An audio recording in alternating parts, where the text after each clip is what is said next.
Au nom du Père et du Fils et du Saint-Esprit, Amen. Nous sommes aujourd'hui le mardi dans l'octave de Pâques. Écoutons l'évangile du jour qui est tiré de l'évangile de Jésus-Christ selon Saint Jean, au chapitre 20, versets 11 à 18. En ce temps-là, Marie-Madeleine se tenait près du tombeau. Or, dehors, tout en pleurs. Et, en pleurant, elle se pencha vers le tombeau. Elle aperçoit deux anges vêtus de blanc, assis l'un à la tête et l'autre aux pieds, à l'endroit où avait reposé le corps de Jésus. Il lui demande, « Femme, pourquoi pleures-tu » Elle leur répond, « On a enlevé mon Seigneur et je ne sais pas où on l'a déposé. » Ayant dit cela, elle se retourna. Elle aperçoit Jésus qui se tenait là, mais elle ne savait pas que c'était Jésus. Jésus lui dit, « Femme, pourquoi pleures-tu? Qui cherches-tu » Le prenant pour le jardinier, elle lui répond, « Si c'est toi qui l'as emporté, dis-moi où tu l'as déposé, et moi j'irai le prendre. » Jésus lui dit alors, « Marie » S'étant retourné, elle lui dit en hébreu, « Rabboni », c'est-à-dire « Maître ». Jésus reprend, « Ne me retiens pas, car je ne suis pas encore monté vers le Père. Va trouver mes frères pour leur dire que je monte vers mon Père et votre Père, vers mon Dieu et votre Dieu. » Marie-Madeleine s'en va donc annoncer aux disciples, « J'ai vu le Seigneur », et elle raconta ce qu'il lui avait dit. Acclamons la parole de Dieu. Louange à toi, Seigneur Jésus. Bien-aimés dans le Christ Jésus, en ce mardi de l'octave de Pâques, l'Église continue à nous inviter à rechercher le ressuscité, à rencontrer le ressuscité et à annoncer aux autres que Jésus qui était mort est ressuscité.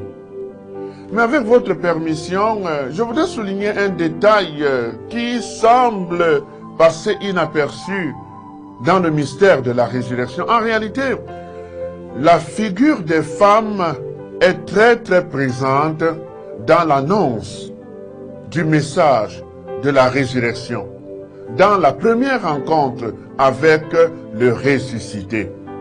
Les femmes, puisqu'elles aiment la vie, puisqu'elles reçoivent la vie, puisqu'elles entretiennent la vie, puisqu'elles donnent la vie, sont capables de rechercher toujours la vie pour la communiquer et la transmettre. Les femmes ont suivi Jésus tout au long de sa passion, jusqu'à sa mort, au pied de la croix.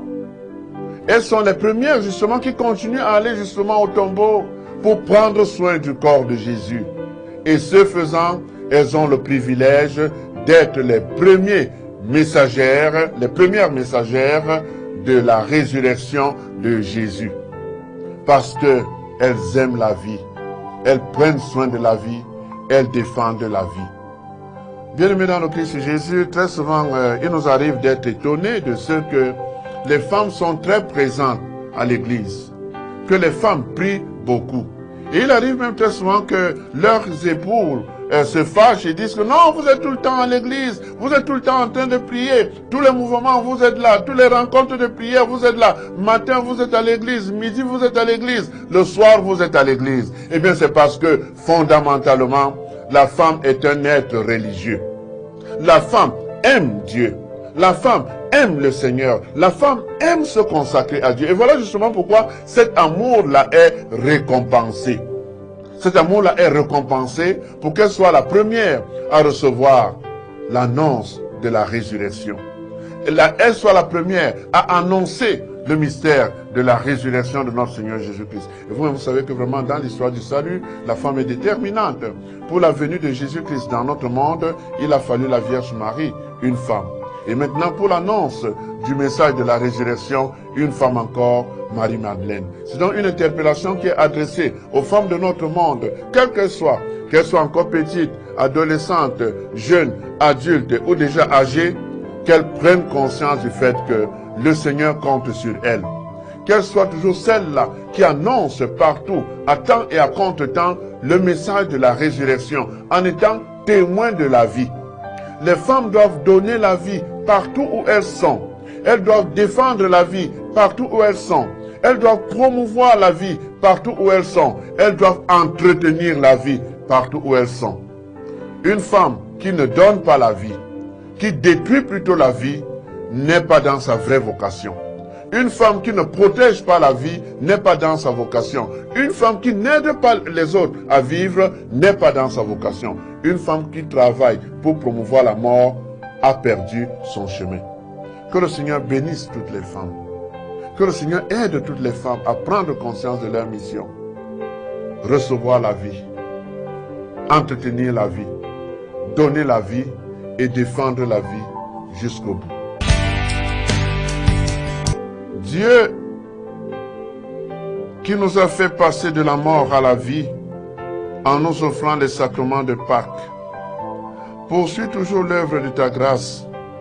Que ton peuple trouve une liberté parfaite et parvienne à la joie du ciel dont tu lui donnes déjà le goût sur la terre. Par Jésus le Christ notre Seigneur. Amen. Le Seigneur soit avec vous et avec votre esprit. Que Dieu Tout-Puissant vous bénisse et vous garde, le Père, le Fils et le Saint-Esprit. Amen. Bénissons le Seigneur. Nous rendons grâce à Dieu.